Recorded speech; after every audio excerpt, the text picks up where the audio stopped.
Ừ,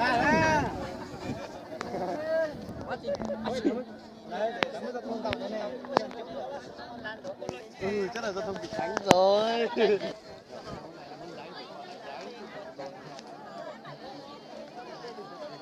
Từ này giờ lúc tết chơi xíu bột phanh nữa, không là tất cả thời bỏ đấy rồi chỉ là nó chuyện thiên chỉ lấy can từ ít nú làm chỉ á.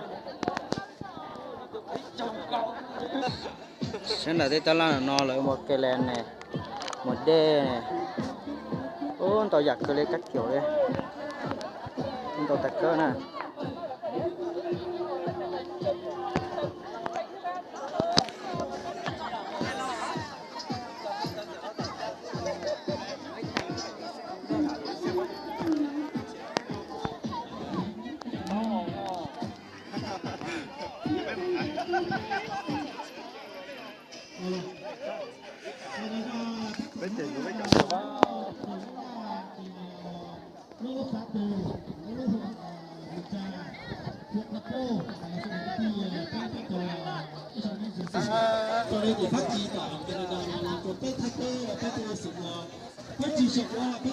Lên cái khẩu trang nào ở đó dùng cái tàu thế hả?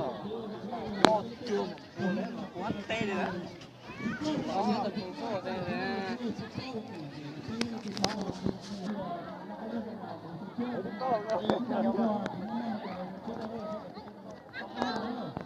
Bọn này từ đâu đến này?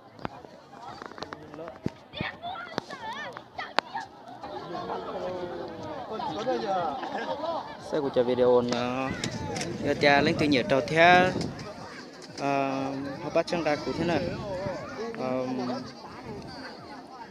để lên từ nhiều trâu cho video nó họ bán được cụ like đó ha.